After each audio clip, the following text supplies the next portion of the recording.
I don't think it should come as a surprise to anybody that I have all sorts of criticisms of Zoran Mandani. When he first announced his candidacy back in late 2024, I very easily saw what he was doing. I very quickly saw what he was doing. And before anyone really knew his name, I went to X and I noted that I thought he was going to be a much more effective candidate for mayor than people understood. People should actually watch what he's doing, because after Trump's victory in 2024, instead of going online and screaming, fascist, racist, we're under the control of Nazis, all the things that other Democrats were doing, he instead went out onto the streets of New York and purposely went to those neighborhoods in New York City, primarily working class neighborhoods, multiracial neighborhoods, which had swung most aggressively toward Donald Trump. Talking about traditionally Democratic Party districts or precincts within New York City filled largely with minority and working class voters. And they didn't necessarily, majority of them vote for Trump, but they had large swings of 15, 20, 25% to Donald Trump. All of New York City basically had that. And he did nothing didactic other than just go out onto the street and ask people, who did you vote for? And if they said they voted for Trump, he just asked one question: why? What was it that caused you to vote for Donald Trump? And their answers were very interesting. And he catered his campaign around that. A lot of them said, I don't want to keep sending all our money to foreign countries to fight wars like in Ukraine and Israel, the way Joe Biden was doing. A lot of them expressed resentment at the way in which the influx of immigrants, especially people in the country illegally, were in their minds taking away resources from them. But the biggest gripe by far, the biggest grievance by far, was that Democrats had done nothing for working class people, as they continuously promised, and that they were tired of being told over and over they have to vote Democrat and their lives will get better, only for that not to happen. Inflation and rent and everything in the city was just too expensive. And they didn't vote for Trump necessarily because they love Trump, but because they were sick of Democrats who had been in power, and they blamed Democrats for the difficulties and challenges in their life, which they had every right to do. And it was out of that emerged Zoran Mandani's emphasis on affordability and promising to make the city more affordable. But he also knew that he was safe to criticize Israel in the way that he always had. He didn't have to retract that. He didn't look like a coward because he now was running for mayor in a citywide race instead of just his very left liberal district in Queens. And that gave him a lot of credibility. And I could just see he was charismatic, very talented communicator. And most of all, that he wasn't going to fall into the Democratic Party trap of just becoming this mindless anti-Trump fanatic, screeching hysteria and all sorts of exaggerated accusations that had nothing to do with people's lives, but instead was listening to what they were saying and would cater his campaign to what he heard. And that's exactly what he did. That is why he has been successful. It's really something the Democratic Party has been incapable difference to anybody, especially to their donors. And it's why they continue to be so incapable of changing their lack of appeal. Now, I say all that, and I should also say that in the past month or 2 months, I've seen Zoran do exactly what a lot of people feared he would do, including myself, which is, now that he sniffs the power that he's very close to grabbing, he's been willing to retreat from all sorts of things. He's been willing to apologize for past positions. He's been offering all sorts of compromises that previously he refused to make. And he's being guided not just by AOC and Bernie, who are already well off the track that people thought that they would be on, but also he's being led around the nose by Democratic Party operatives, including ones at the top levels of Obama and Clinton campaign. That's who's shaping him. That's who's driving him. That's who's controlling him. You already see this lessening of fear among real estate developers. But nonetheless, the panic, anything I've seen in quite a while. I mean, you could probably say Trump 2020 and 2024 had very similar hysteria to it. But the discourse that has emerged around Zohran is just completely mad. And I say that as somebody who expects very little from him now, who's not particularly excited by his candidacy. I don't even know if I would get off a couch to go vote in this election. But I just think he's going to be a standard Democrat who's there to trap young people and deceive young people into believing that the Democratic Party still has something to offer them, that it's not the party of Chuck Schumer and Hakeem Jeffries, but cool leftists like AOC and Bernie and Zoran. I think that's going to be their mission, their function. But I nonetheless want to show you some of the things that are being said about him that it makes me feel like I'm living in September 12th, 2001, although this sort of stuff, even then, after 9/11, really wasn't that pervasive. It wasn't really deemed permissible. The one thing I've always said positive about George W. Bush is he really did try and clamp down on the idea that we're at war, especially with our own country's Muslims.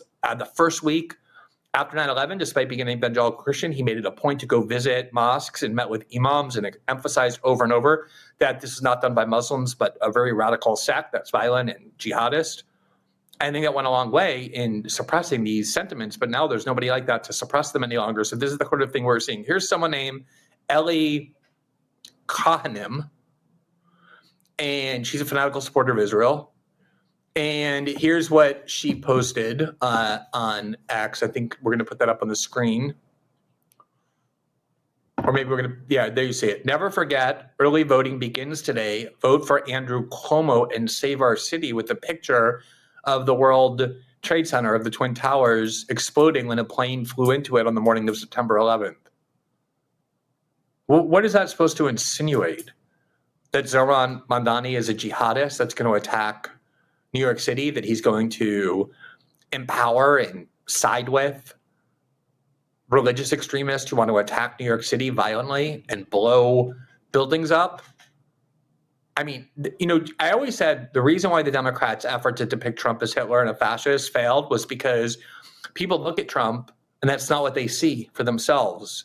So it's very hard to convince them, even if it were true, it's very hard to convince people to look at Trump and see him that way. They watched him be president for 4 years. He's been in the public scene for decades. He was the star of NBC's Apprentice for more than a decade in prime time. I think it's very similar to Zoran Mandani. You can try and depict him as a jihadist or Al-Qaeda or Hamas or whatever you want, and people looking at Zoran just don't see him that way because it's not what he is. It's preposterous. And we're going to get into why. Let me show you a couple more examples of how pervasive this has become. Here's Andrew Cuomo. He went on to WABC, which is a radio affiliate in New York City. It's long been a conservative radio station. Curtis Sliwa actually had a show on there before he ran for mayor. They had been very pro-Sliwa, but they're now becoming pro-Cuomo as the only way to stop Zoran. And here is what Cuomo said. Any given morning, there's a crisis. And people's lives are at stake. God forbid another 9/11. Can you imagine Mandani in the seat? Yeah, I could. He'd be cheering. Yeah, well, it's another problem. But can you imagine that? No. Listen. Mandani was in the seat on 9/11. Yeah. What would have happened in the seat? Oh, come on. Listen.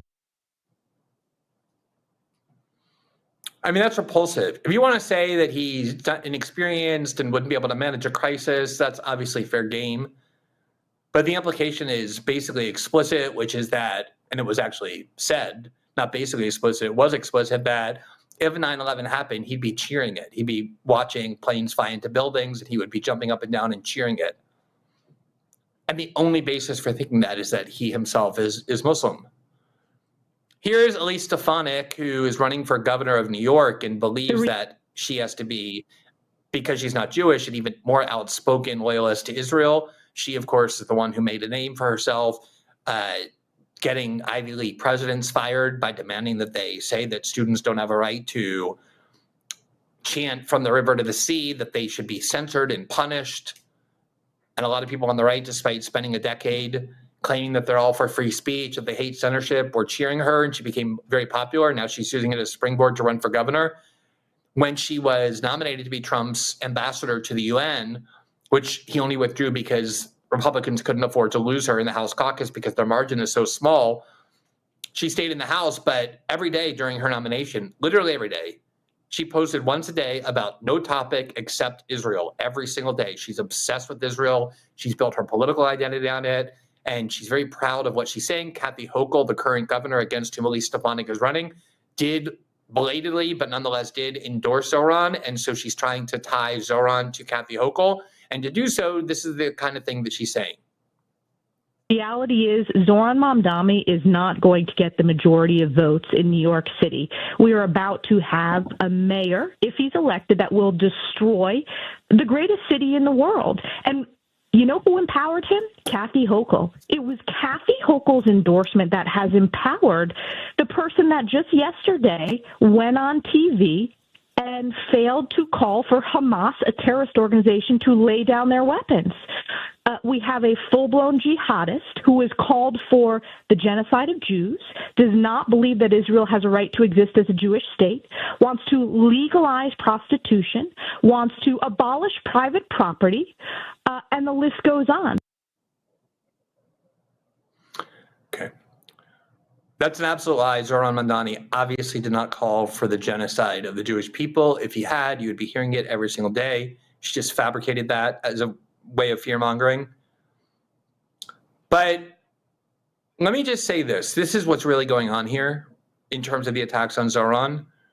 We have documented so many times on the show, and I know people probably in your own lives see the evidence of this as well. I just heard from a close friend of mine when I was in law school. She and I talk, every couple of years, not too much, but she emailed me to say she has 3 young sons, adult sons, actually 2 sons and a daughter, doesn't matter. I don't know why I'm detailing that so carefully. But she said that they are very much questioning U.S. support for Israel in a way that politically they wouldn't otherwise do. It's very much in the generation. It's a generational movement to start turning against Israel, questioning Israel.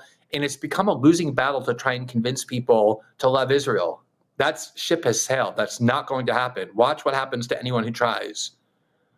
And kind of plan B to keep America captive to Israel, paying for Israel, financing Israel, arming Israel, is to instead try and unify everybody behind an anti-Muslim agenda.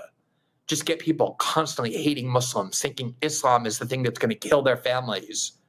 Do you really think, think about your lives, think about the lives of the people you know. Are the lives of the people that you know, are your lives really, and all the things that impede it, that burden it, that make it more difficult, are Muslims anywhere near that list? Like, are Muslims the people who are making your life more difficult? Is Islam making your life, are you living under Sharia law? This is such a fabricated fear-mongering campaign.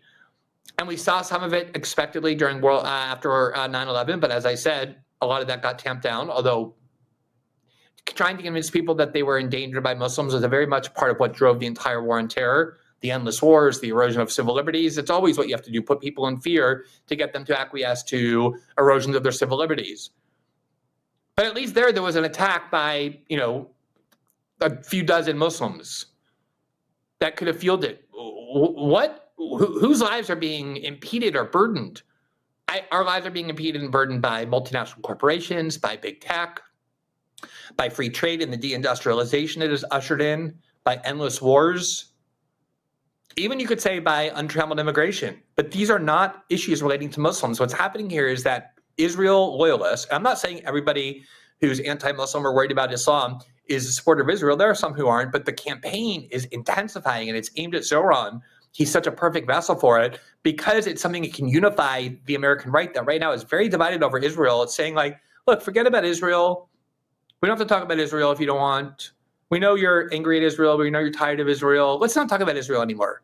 Let's come together instead on how we hate Islam and Muslims and all the Muslim countries, which just coincidentally happen to be Israel's enemies as well. And as long as you're focused on Muslims and Islam, you won't be thinking about the billions of dollars being shoveled to Israel every year. You won't be thinking about all the arms we're giving, about how many wars we fight for them, how often we deploy our armed forces to defend them, how much they're shaping our politics, how much American politicians feel obliged to go make pilgrimage to Jerusalem and make out with the wall with the yarmulke on. You'll forget about all that. Let's just focus on Muslims instead. It's such a blatant campaign. I don't have any problem with people who dislike Zohran's left-wing politics, although, as I said, I think his radicalism is wildly overstated. He's going to get into office. He's going to think about his future career. He's going to have pressure from every angle. You can't be a mayor of New York City at war with the police department, with real estate developers, with Wall Street, with the city council. He's going to accommodate everyone and everything. So, but it's fine. He has a left-wing ideology. If you don't like that ideology, have at it. That's what our political debates are for. But this kind of stuff, this idiocy of trying to say that Zohran is a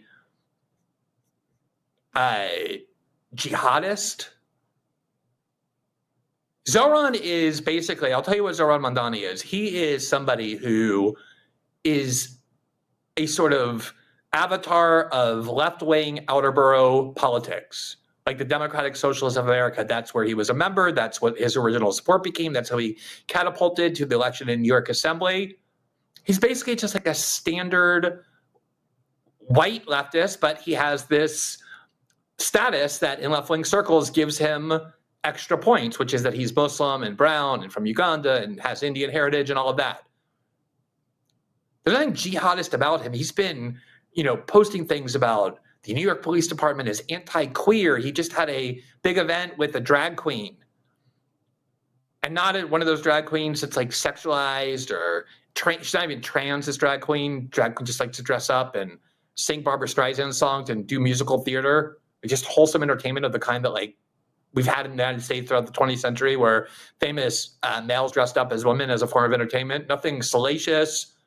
And you had kind of the libs of TikTok, Matt Walsh crowd saying, oh, look, Zohran is a far leftist who wants to trans your children, totally pro-LGBT. And then others saying, oh, he's a jihadist who wants to throw LGBTs off roofs. Neither of those is true. He's worked his way into left-wing Democratic circles. If you look at his wife, she's Muslim, but she's a working woman. She's an artist and a writer. She does not even wear a hijab. She wears mini skirts, in fact. The idea that these are jihadists, that these are, religious fanatics, it's just utter fabrication. But the caricature is important to get people rethinking about Muslims, not thinking about Israel anymore. Again, if the focus were on his left-wing economic policies, he wants to have government run grocery stores and free buses and rent stabilization, and you want to argue that that's harmful to the economy, that's perfectly legitimate. That's the kind of debates we ought to be having. But this stuff is so manipulative and has a completely different agenda. Here's Ted Cruz, who just gave a speech. And ever since, by the way, Ted Cruz got humiliated and destroyed by Tucker Carlson in an interview where Ted Cruz basically said he wanted to bomb Iran despite having no idea what the basic facts of Iran were, including its relative and by the way, to be clear, the population size or location.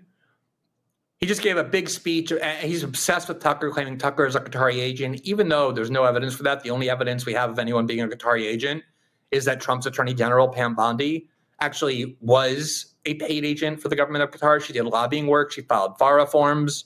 Wasn't illegal, but she worked for the Qatari government. Her firm got $120,000 a month for lobbying on behalf of the U.S. Congress on behalf of Qatar. But this is, part of every Israel critic is a secret Qatari agent. It's kind of the liberal version of, oh, if you dislike Donald Trump, you're an agent of Russia, you're a Kremlin agent. It's just the Zionist version of that. Oh, you're an agent of Qatar. And Ted Cruz has been obsessed with doing that about Tucker Carlson, but he's also trying to reestablish love for Israel on the American right. Just gave a big speech at a Zionist organization about the importance of the American right and the Republican Party continuing to serve Israel. And obviously he is very much on board with trying to gin up this anger and animosity toward Muslims as a way of distracting from our subservience and captivity by Israel. And he, of course, is sounding these same alarms about Zoran Mandani for that reason. Here's what he said. The alternative here, wherever it's going, yeah, right? Yeah, but to be clear, the alternative here, we're talking Andrew friggin' Cuomo. We're not talking go right wing. We're not talking Donald Trump. We're not talking Ted Cruz. We're talking Andrew friggin' Cuomo, a left wing Democrat, corrupt, woman grabbing. Like I'm not a big Cuomo fan, but it's not like if you're a New York voter, you have to suddenly pull the lever for Jesse Helms.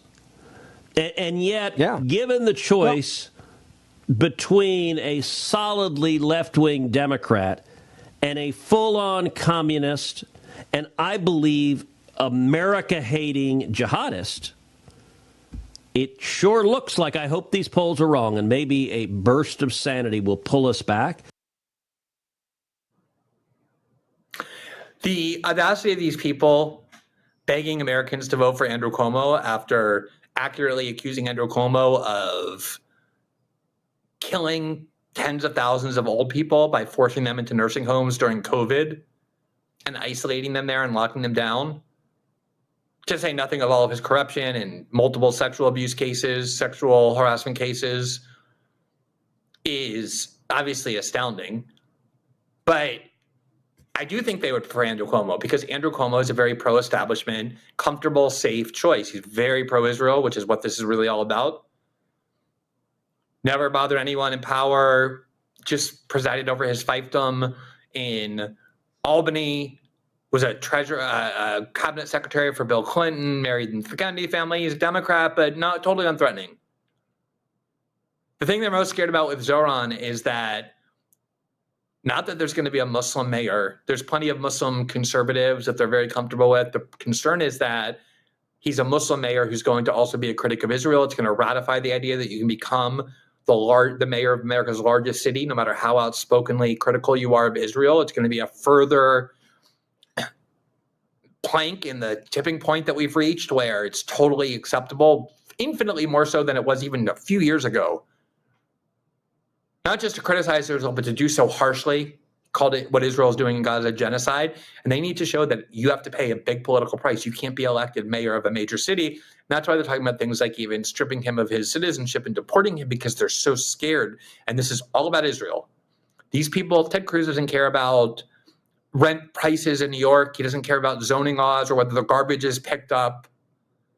The things that mayors are responsible for. Everyone wants to know what Zohran's foreign policy is. And that's what's driving all this.